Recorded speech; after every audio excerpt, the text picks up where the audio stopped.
আল্লাহ সুবহানাহু ওয়া তাআলার নবী আখিরি নবী জনাবে পয়গম্বর জনাবে মুহাম্মদুর রাসূলুল্লাহ সাল্লাল্লাহু আলাইহি ওয়াসাল্লাম বলেছিলেন, ও আমার উম্মত, তোমার যুদ্ধে যাওয়ার কোনো দরকার নাই। তুমি তোমার মা জীবিত থাকলে মার তাজিম করো। সুবহানাল্লাহ। আবার কিছুদিন পর বলছি, ইয়া রাসূলুল্লাহ, এখন কি যেতে পারি কিনা? তখন বলে, না, তোমার দরকার নাই, তোমার মা তুমি তাজিম করো। আবার হচ্ছে, এখন কি যাইতে পারি কিনা? কয়, না, তোমার কোনো যুদ্ধের কোনো প্রয়োজন নাই। তুমি যুদ্ধে গেলে কি হবা? মনে করবা তুমি শহীদ হয়ে গেছো। শহীদ যদিও হয়ে যাও, তারপর তোমার জাহান্নামের জ্বলন্ত আগুনের ভিতরে তোমার জ্বলতে হবে। কারণ মায়ের দোয়া লও হে মুমিন, মায়ের দোয়া লও, বিপদে পড়বে না তুমি যখন যেতায় যাও। ঠিক কিনা? মায়ের দোয়া লও হে মুমিন, মায়ের দোয়া লও, বিপদে পড়বে না তুমি যখন যেতায় যাও। এজন্য যুবক, তুমি যতই দামি হও না কেন, তুমি নিজে হতে পারো না। তোমার মার দোয়াতে, তোমার বাবার দোয়াতে তুমি হয়েছো। তুমি বলবা, আমার বাবা তো আমার সাথে কথা বলে না, আমার বাবা তো আমাকে দেখতে পারে না, আমার বাবা তো আমাকে আলাদা করে দিয়েছে। ও যুবক, তুমি যাই বলো না কেন, মনে করো না কেন, এই মা যদি তোমাকে রাগান্বিত হয়েছে, কিন্তু যদিও তোমাকে গালি দে, কিন্তু একাকার নির্জনে তোমার মা আল্লাহর কাছে আঁচল কেঁদে কাঁদে, আল্লাহ আদরা করিয়া মাওলা আল্লাহ বানায়া, কেমনে দিবা জাহান্নামে ফেলায়া। ঠিক কিনা? কারণ হলো তোমার মা বাবা হলো তোমার পায়ের নিচের জান্নাত। সুবহানাল্লাহ। কারণ তোমার মা তো তোমার প্রতি নারাজ। ঠিক কিনা? মা তোমার প্রতি নারাজ, যার কারণে তোমার যুদ্ধের প্রয়োজন নাই।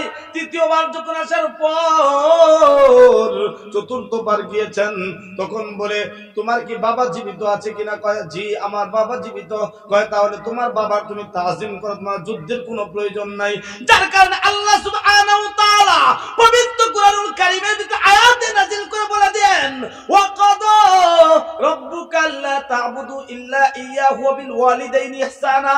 আল্লাহর ইবাদত বন্দি করার পর, আল্লাহর কুদরতি পায়ে সাজদা দেওয়ার পর তোমার মা বাবার ইহসান করো।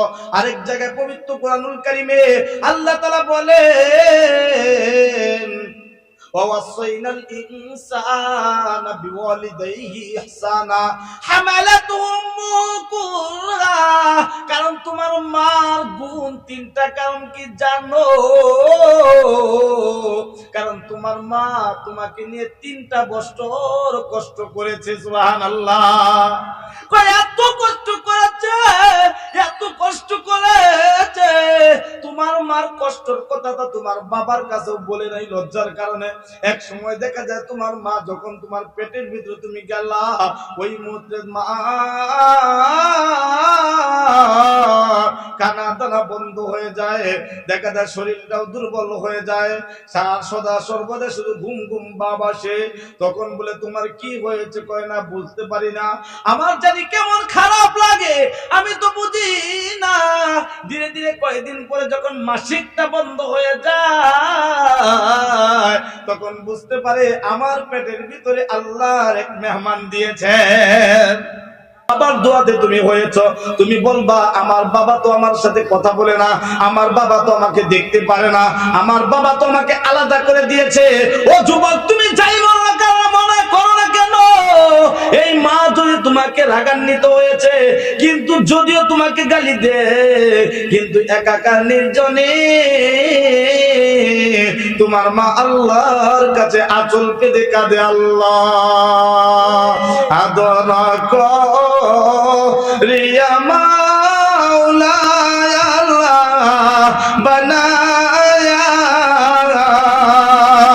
কেমনে দিবা জাহান্নাম ময়দানে ফেলায়া, ঠিক কি না? আরে নাই রে নাই রে নাই, ইঞ্জিলটা চইলা গেলে হায় রে হায়, ডাব্বাটা পইরা রবে এই যে দুনিয়ায়, ঠিক কি না? যার কারণে যুবকটা বলবে আল্লাহ আমার এই মৃত্যুর জন্য আমি সদা সর্বদাই চিন্তিত ছিলাম, আমার কখন জানি মৃত্যু হয়ে যায়, যার কারণে মৃত্যুর জন্য আমি প্রস্তুত ছিলাম। আল্লাহ গো, আমি তোমার জন্য কিছুই করতে পারি নাই। কয় তাহলে কি করেছস? কয় আমার যে ক্ষণিকার সময়টা দিয়েছিলা, আমার এই সময়টা আমি নিজে কিছু করতে পারি নাই, ঠিক মতো নামাজ পড়তে পারি নাই, রোজা করতে পারি নাই, হজ করতে পারি নাই, কিন্তু আমি বান্দার হক কখনো নষ্ট করি নাই। সুবহানাল্লাহ কোন। আল্লাহ তাআলা কোন বান্দা যদি নামাজ না পড়ে, ধরেন এশারের নামাজ পড়ে নাই, ফজরের নামাজ পড়ে নাই, মাগরিবের নামাজ পড়ে নাই, এই যে আল্লাহ হুকুমের বহির্ভূত কাজ করেছে, যার কারণে আল্লাহ চাইলে তো মাফ করতে পারে কিনা? জোরে কোন। আল্লাহ মাফ করে দিলে দিতে পারেন, কিন্তু বান্দার হক যদি নষ্ট করে থাকে, বান্দার হক আল্লাহ মাফ করবে? জোরে কোন। যার কারণে বান্দা বলবে আল্লাহ আমি তোমার কত অন্যায় করে ফেলেছি, কিন্তু আমি কোন বান্দার হক নষ্ট করি নাই জানা সত্ত্বে, কিন্তু আমার এই দেহটাকে, আমার জীবনটাকে আমি কোন দিকে বিলীন করেছি তুমি আল্লাহ জানোনি। কয় আমি নিজে কিছু করতে পারি নাই, আমার বিশ্ব নবীকে আমি দেখি নাই, আমার নবীকে দেখি নাই, আমার আল্লাহকেও আমি দেখি নাই। আল্লাহকে না দেখিয়া, আমার বিশ্ব নবীকে না দেখিয়া আমি ঈমান এনেছি, যার কারণে আমরা বলি আমানতু বিল্লাহি ওয়া জোরে কোন পার নাম না ওয়া মালাইকাতিহি ওয়া কুতুবিহি ওয়া রুসুলিহি ওয়াল ইয়াউমিল আখির ওয়াল কদরি খায়রিহি ওয়া শাররিহি মিনাল্লাহি তাআলা ওয়াল বা'সি বাদাল মাউত। সুবহানাল্লাহ। বলা হয়েছে আমি ঈমান এনেছি আল্লাহ কিতাবের উপর, তোমার যে গ্রন্থটা তুমি দুনিয়াতে প্রেরণ করেছো, আল্লাহ তুমি আসমানি যত কিতাব তৈরি করেছো, নাজিল করেছো, সকল কিতাবের মধ্যে শ্রেষ্ঠতম কিতাব হলো একটা, কোনটা? নাম কোন? কোরআন। জোরে কোন কোনটা? আপনাদেরকে নকল করে বইলা দিই, জোরে কোন নাকি, কারণ নকল পরীক্ষার মধ্যে হয় না।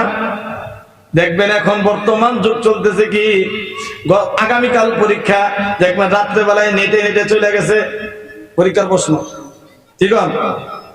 রাত্রে নেটে চলে গেছে পরীক্ষার প্রশ্ন, নকল হয়ে গেছে, দেখে লেখে, ঠিক আছে? যার কারণে নকলটা আল্লাহ তাআলা আমাদেরকে জানিয়ে দিয়েছেন যে তোমাকে এরকম ভাবে প্রশ্ন করা হবে কবরের ভিতরে। কয়টা? জোরে কোন। এক নম্বর প্রশ্ন কি মান রব্বুকা, দ্বিতীয় নম্বর ওমা দীনুকা, তৃতীয় নম্বর ওমান নাবিয়ুকা। তাহলে আল্লাহ তাআলা তো আমাদেরকে আগেই প্রশ্ন নকল করে দিয়েছেন, ঠিক কি না? এই নকল করে দেওয়ার পরে যদি কোন ছাত্র সে 33 নাম্বার না পায়, তাহলে এর মতো গর্দভ ছাত্র আসেনি? যেরকম এই ছাত্র লেখাপড়ার চাইতে কামনা দেওয়াই বালা, ঠিক আছে? যার কারণে আল্লাহ তাআলা নকল করে দিয়েছে। আমি আপনাদের মাঝে যেটা বলতেছিলাম, ওই বান্দা বলবে আল্লাহ বান্দার হক পরিপূর্ণ আমি চেষ্টা করেছি বান্দার হক নষ্ট না করি, কিন্তু আমার এই জীবনটাকে কেমন করেছি। তোমার যে ঈমান, কিতাবের উপর আমি ঈমান এনেছি, রাসূলের উপর ঈমান এনেছি, যার কারণে আল্লাহ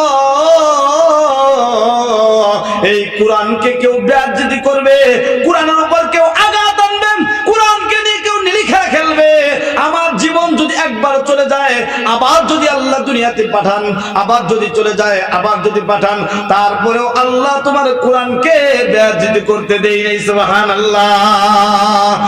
যার কারণে আমি এমন ভাবে বিলীন করেছি, এই বিলীনের কারণে আমার যুদ্ধের ময়দানে হকের কথা বলার কারণে, হক কাজ করার কারণে, কোরআনের ইসলামের প্রচার করার কারণে আমার বিশ্ব ইস্তেমার ভিতরে আমার জীবনটা বিলীন হয়ে গেছে। সুবহানাল্লাহ কোন বিলীন হয়ে গেছে। এই বিলীন হওয়ার কারণে বান্দা বলবে আল্লাহ কিছুই করতে পারি নাই। আল্লাহ তখন বলবে ফেরেশতা উনার কোনো হিসাব কিসাব নাই, উনাকে বিনা হিসাবে জান্নাতি বানায়া দিলাম। আরেকটু আস্তে কম, দুই আঙ্গুলের মাঝখানে একটা বান, তখন সুবহানাল্লাহ আসে। কিন্তু এই নকল যদি না হয়, কিন্তু তোমার মৃত্যু হতে দেরি হতে পারে, আল্লাহ তাআলা তোমাকে এই পুরস্কার দিতে দেরি হবে না। আবার বলেন সুবহানাল্লাহ। যার কারণে যুবক ভাই, বৃদ্ধ বাবা যে আমি আপনাদেরকে বলতেছিলাম, ওই ব্যক্তি যখন বলবে আমার জীবনটা তোমার রাস্তায় বিলীন করে দিয়েছি, যার কারণে আল্লাহর নবী সাল্লাল্লাহু আলাইহি ওয়াসাল্লামের কাছে যুলকারনাইন বলতেছিল, ইয়া আল্লাহ, আমার এই জীবনটাকে আমার মন চায় যুদ্ধের ময়দানে আমি শেষ করে দেই। আল্লাহ সুবহানাহু ওয়া তাআলার নবী, আখির নবী জনাবে পয়গম্বর জনাবে মুহাম্মদুর রাসূলুল্লাহ সাল্লাল্লাহু আলাইহি ওয়াসাল্লাম বলেছিলেন, ও আমার উম্মত, তোমার যুদ্ধে যাওয়ার কোনো দরকার নাই। তুমি তোমার মা জীবিত থাকলে মার তাজিম করো। সুবহানাল্লাহ। আবার কিছুদিন পর বলছি, ইয়া রাসূলুল্লাহ, এখন কি যেতে পারি কিনা?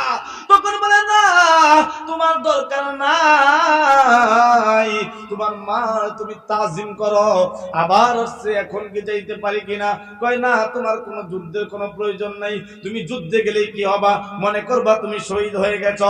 শহীদ যদিও হয়ে যাও, তারপর তোমার জাহান্নামের জ্বলন্ত আগুনের ভিতরে তোমার জ্বলতে হবে।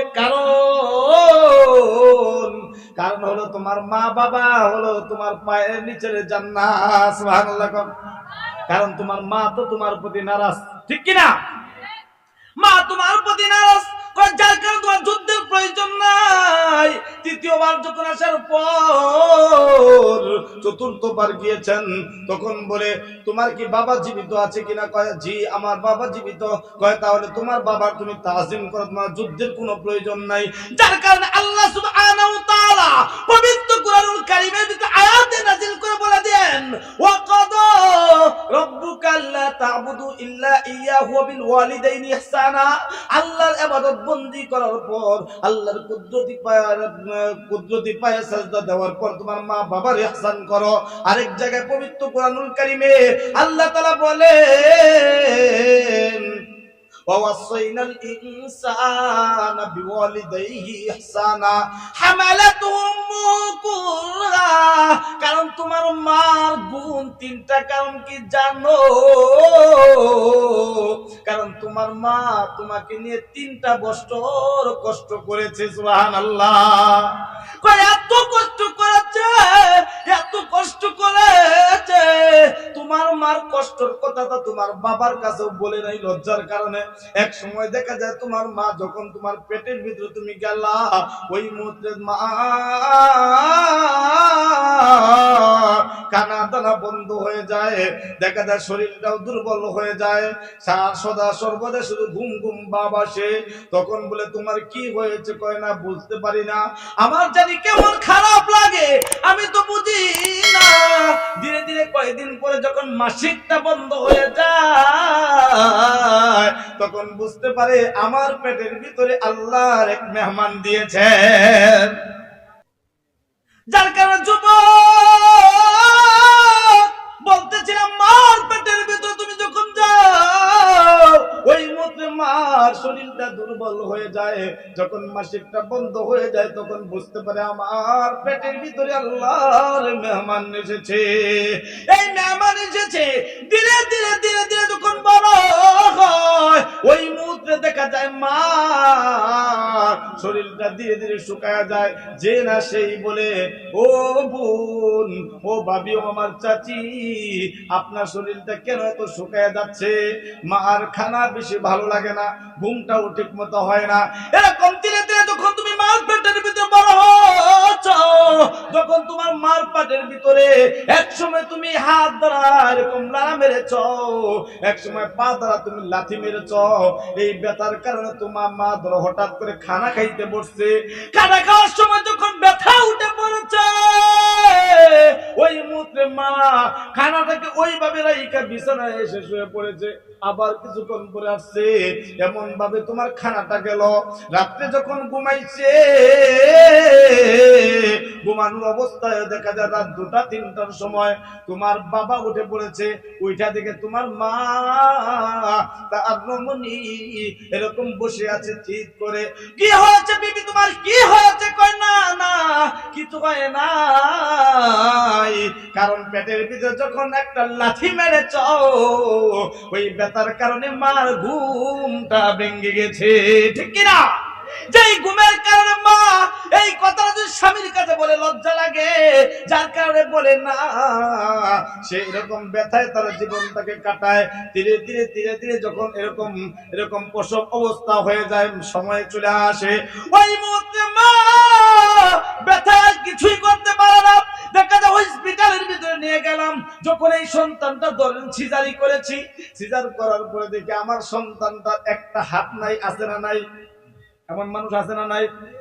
একটা হাত নাই, অথবা 2টা চোখ বন্ধ, কানা বলি, ঠিক কিনা? 2টা চোখ নাই।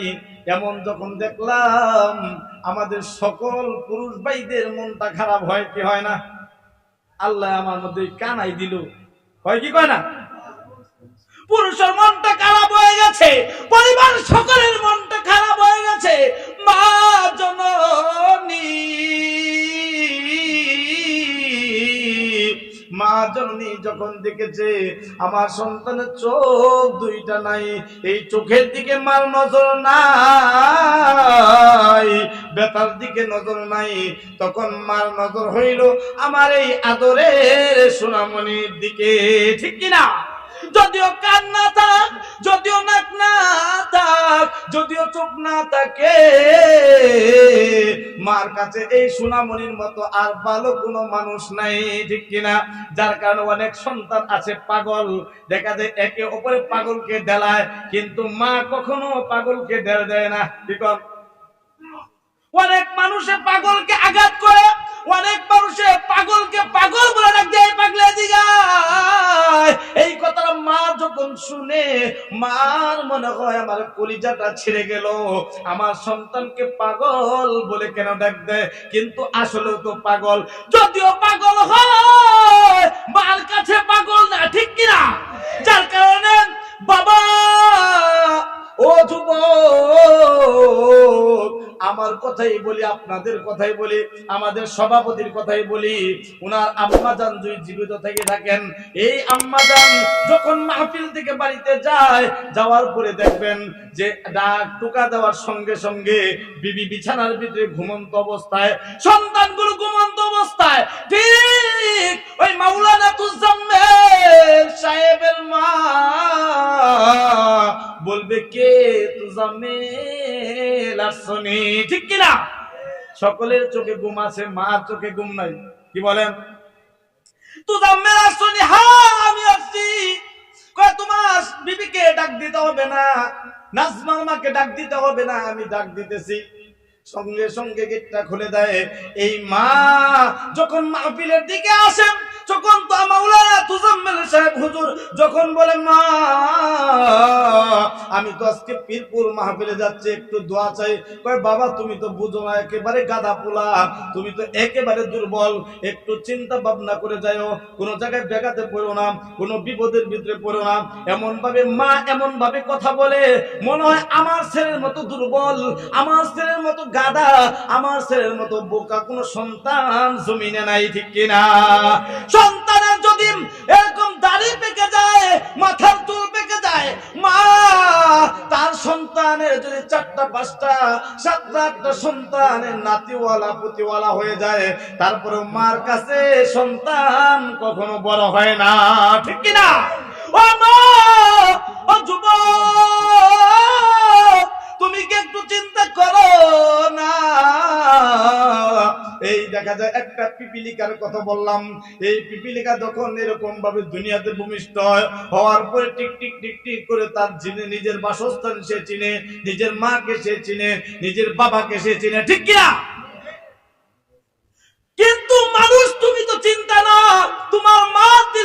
তিলে তিলে তোমাকে আদর করে বড় করেছে। ও মা, তুমি তো আজকে এরকম ভাবে তুমি তিলে তিলে বড় হওয়ার পর যখন স্কুলে লেখাপড়া করো, ওই মুহূর্তে অনেক বাবা এমন আছে দেখা যায় 2 টাকা 5 টাকা 10 টাকা দেয়, এই 10 টাকায় তো মজা খাওয়া যায় না। দেখা যায় মা জননী আলাদা স্পেশাল ওই ডিম বিক্রি করে, মুরগির বাচ্চা বিক্রি করে, হাঁসের বাচ্চা বিক্রি করে টাকা জমায়, ওই টাকা সন্তানকে দেয়, তুমি এইটা নিয়ে যাও, এটা দিয়ে তুমি কলম কিনিও, এটা দিয়ে খাতা কিনিও। সন্তান আসছে, বাবা আমার একটা গাইড কিনতে হবে, গাইড কিনে দাও। বাবা দেখা যায় আজ না কাল পশু না তসু এমন করে সন্তান তো কষ্ট পায়, যার কারণে মা সন্তানের চেহারার দিকে তাকায় ওই আলাদা ক্যাশ যে রেখেছে ওই ক্যাশ থেকে টাকা দিয়ে দেয়। এটা তোমার বাবার কাছে বলবে না, নিয়ে যাও, ঠিক কিনা? এমন ভাবে তোমাকে লালন পালন করে বড় করেছে। আজকে যুবক, তোমার সন্তানকে নিয়ে তুমি নীলি খেলা খেলাও, তোমার বধূকে নিয়ে তুমি নীলি খেলা খেলাও, তুমি কি একটু চিন্তা করেছো আজকে তো আমি এত বড় হয়ে গেছি, তুমি যতই বড় না হেও না কেন সবকিছু হয়েছ তোমার মা আর বাবার দোয়ায়, ঠিক কিনা? সবকিছু হয়েছে বাবা মার দোয়ায়। এই জন্য বলা হয় মায়ের দোয়া লও হে মুমিন, মায়ের দোয়া লও, বিপদে পড়বে না তুমি যখন যেতায় যাও, ঠিক কিনা? মায়ের দোয়া লও হে মুমিন, মায়ের দোয়া লও, বিপদে পড়বে না তুমি যখন যেথায় যাও। এজন্য যুবক, তুমি যতই দামি হও না কেন তুমি নিজে হতে পারো না, তোমার মার দোয়াতে তোমার বাবার দোয়াতে তুমি হয়েছো। তুমি বলবা আমার বাবা তো আমার সাথে কথা বলে না, আমার বাবা তো আমাকে দেখতে পারে না, আমার বাবা তো আমাকে আলাদা করে দিয়েছে। ও যুবক, তুমি যাই বলো না কেন, মনে করো না কেন এই মা যদি তোমাকে রাগান্বিত হয়েছে, কিন্তু যদিও তোমাকে গালি দে, কিন্তু একাকার নির্জনে তোমার মা আল্লাহর কাছে আঁচল পেতে কাঁদে, আল্লাহ আদরা করিয়া মাওলা আল্লাহ বানায়া, কেমনে দিবা জাহান্নামে ফেলায়া, ঠিক কিনা? আদর করিয়া মাওলা আল্লাহ বানায়া, কেমনে দিবা জাহান্নামে ফেলায়া। কত গুনাহ করছি গো আল্লাহ তোমার দরবারে, মাফ করে দাও দয়া আল্লাহ আমার সন্তান রে, মাফ করে দাও দয়া আল্লাহ আমার সন্তান রে, ঠিক কিনা? এই মা তোমার জন্য আঁচল পেতে গভীর রাতে অন্ধকারে একাকার ভাবে তোমার জন্য দোয়া করে। আজকে তোমার মাকে তুমি ভুলে যাও, তোমার বাবাকে তুমি ভুলে যাও, তুমি কি একটু চিন্তা করো না এই দুনিয়ার একজন মালিক আছে, ওই মালিক বলে দিয়েছেন মা বাবার তাজিম করার জন্য। তোমার মার কথা বলা হয়েছে ও আসাইনাল ইনসানা ওয়াসাইনাল ইনসানা বিওয়ালিদাইহি ইহসানা, হামালাতহু উম্মুহু কুরহা, হামিলের কথা বলা হয়েছে। তোমার মা তোমাকে 1 নাম্বার পেটের ভিতরে রেখে তোমাকে নিয়ে কষ্ট করেছে দীর্ঘ 1টা বছর, আবার যখন তুমি ধীরে ধীরে বড় হও তোমাকে আবার এত কষ্ট করে তোমাকে আলাদা স্পেশাল করে রেখেছে। এই প্রথম দ্বিতীয় নাম্বার বছরটা তোমাকে স্পেশাল করে রেখেছে, একটু যেন ঠান্ডা না লাগে, একটু যেন আমার সন্তানের ভিতরে কোনো আঘাত না আসে, আমার সন্তান এটা দিতে পারবে না। আগের যুগে আমাদের সন্তানদেরকে আমরা সরিষা তেল ব্যবহার করাইতাম, ঠিক কিনা? এখন আর সরিষা তেল দেওয়া যায় না। মানুষ যেমন 2 নাম্বার হয়ে গেছে, তেমনি ভাবে সরিষা তেলও 2 নাম্বার হয়েছে কিনা। এখন সন্তানদেরকে সরিষা তেল দেওয়া যায় না, কি দিতে হয়? লোশন দিতে হয়, আবার অলিভ তেল দিতে হয়, ঠিক কিনা?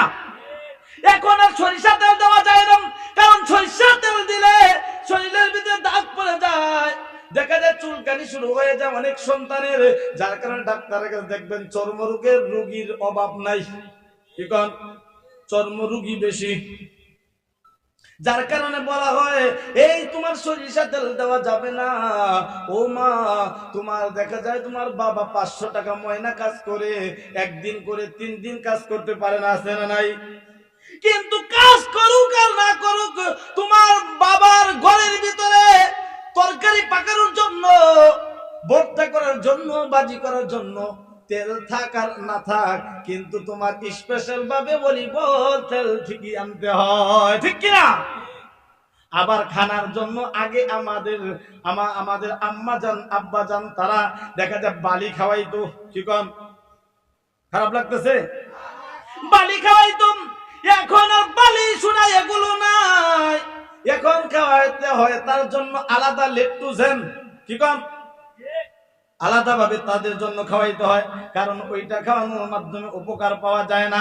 তাহলে দেখো, তোমার ঘরে খারাপ থাক আর না থাক, তোমার সন্তানের জন্য আলাদা ভাবে লেকটোজেন আনা হয়।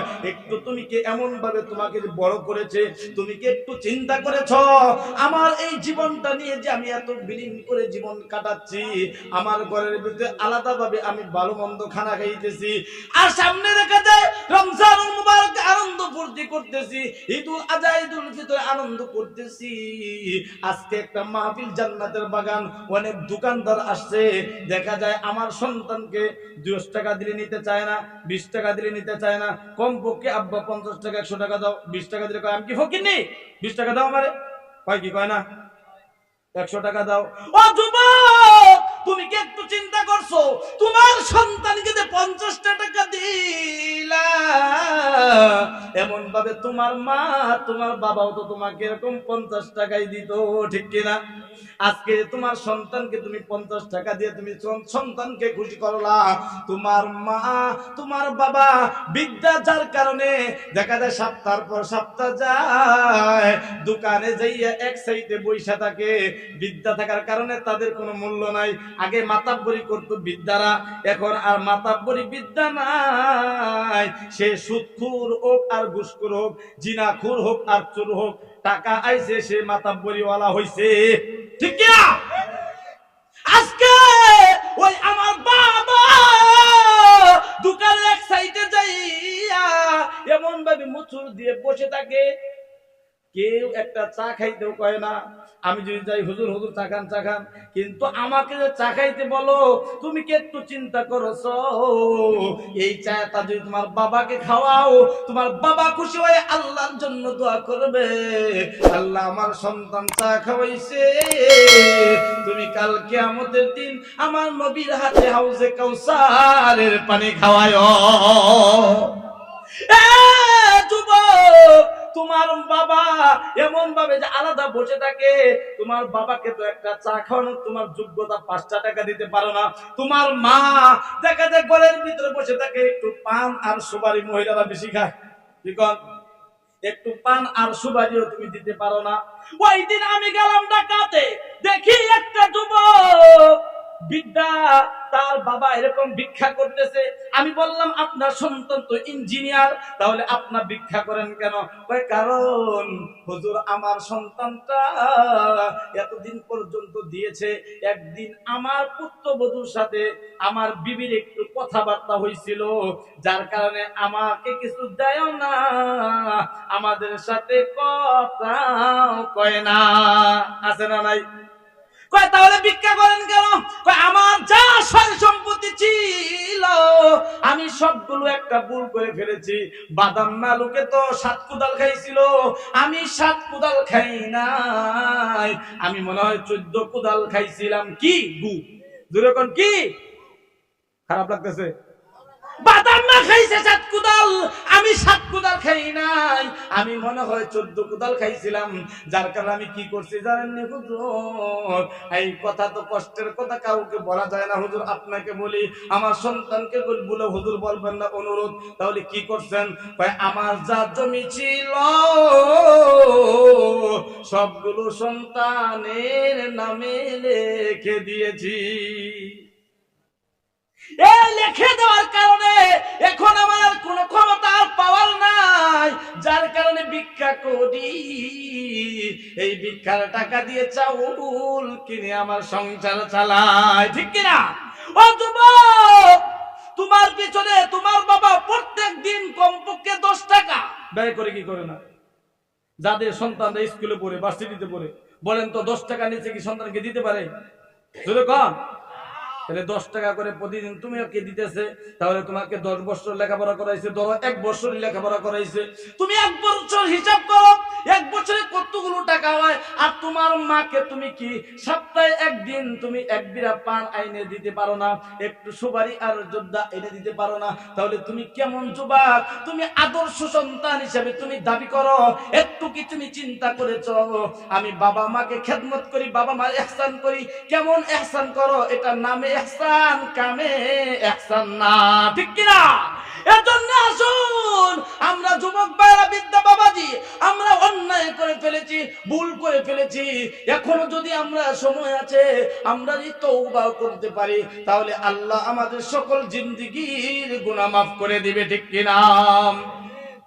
হযরত সালাবা রাদিয়াল্লাহু তাআলা আনহু, এই হযরত সালাবা রাদিয়াল্লাহু তাআলা আনহু এত গুনাহগার ছিলেন, একদিন জিনা করে ফেলেছেন, অন্যায় করে ফেলেছেন। অন্যায় সরাসরি করেন নাই, একটা মহিলার হাত ধরে ফেলেছেন। যে কথা বলতেছিলাম, অন্যায় করে ফেলেছো, ভুল করে ফেলেছো, এখন বুঝতে পেরেছো। কিন্তু একটা জিনিস জানি, এইখানে গেলে এই সমস্যা হবে, তারপরে হঠাৎ করে হয়ে যায়, ঠিক কিনা? দুর্ঘটনা হঠাৎ করে সতর্ক থাকার পরে হয় কি হয় না? তেমনি ভাবে যুবক, অন্যায় করে ফেলেছি, ভুল করে ফেলেছি, আমার বধুর কথায় তুমি মনে করো তোমার বধূ তোমাকে ভালোবাসে, তোমার সন্তান তোমাকে ভালোবাসে। আমার নিজের সন্তানের কথাই বলতেছি। গত কয়েকদিন আগে, সপ্তাহানিক আগে গোপালপুরে গিয়েছিলাম মাহফিলে। গোপালপুর আমাকে খুব মহব্বত করে ভালোবেসে, যার কারণে জিজ্ঞাবে হুজুর আপনার কয় ছেলে কয় মেয়ে, যার কারণে আমি আলোচনার বিরুদ্ধে বলেছিলাম আজকেও আপনাদের এই ধারাবাহিকতায় আলোচনা করি। আল্লাহ একটা সন্তান দিয়েছেন, ছেলে, নাম রেখেছি হানজালা। হানজালা রাদিয়াল্লাহু তাআলা আনহু শহীদ ওয়ালা সাহাবী, ঠিক কি না? আল্লাহর নবী সরকার দু আলম তার বিবি এরকম যখন বাসর করেছেন, বাসর করার পর যখন গোসলখানায় আসছেন, আসার পরে কে জানি শব্দ করতেছে, নবী নাই, নবী আর জমিনে নাই। এই কথা শোনার পর হযরতে হানজালা রাদিয়াল্লাহু তাআলা আনহু বিবির কাছে যাওয়ার পরে বলে, এই বিবি, তাড়াতাড়ি দে, তাড়াতাড়ি অস্ত্রটা দে। হুজুর কি করবেন? আমি যুদ্ধের ময়দানে চলে যাব, তোমার সাথে হতে পারে আর জীবনে দেখা হবে না, হতে পারে এটাই জীবনের শেষ দেখা। যদি আমি জীবিত হই তাহলে গাজী, আর যদি মরে যাই তাহলে শহীদ, ঠিক কিনা? যদি মারা যাই তাহলে শহীদ, আর যদি জীবিত ফিরিতে আসি তাহলে আমি গাজী হয়ে আসলাম। যদি দেখা না হয় তোমার সাথে সাক্ষাৎ হবে জান্নাতে। সুবহানাল্লাহ। এই হানজালা রাদিয়াল্লাহু তাআলা আনহু, উনার বিবি যখন যুদ্ধের ময়দানে সকল সাহাবীদের লাশ খুঁজে খুঁজে বাইর করা হচ্ছে, হানজালা রাদিয়াল্লাহু তাআলা আনহু বিবি আয়েশা রাসূলের দরবারে সালাম দিয়েছেন, আসসালামু আলাইকুম ইয়া রাসূলুল্লাহ, আসসালামু আলাইকুম ইয়া হাবিবাল্লাহ। সুবহানাল্লাহ। যখন সালাম দিয়েছে তখন বলছে এই মহিলাকে, ওই মহিলা বলে ইয়া রাসূলুল্লাহ, আমি হলাম হানজালার বিবি। সুবহানাল্লাহ। কি হয়েছে, কেন আসছো? হুজুর আপনার কাছে একটু অনুরোধ, যারা যুদ্ধের ময়দানে শহীদ হয়ে যায় তাদেরকে তো আপনি আর গোসল দেওয়ান না, কিন্তু আপনার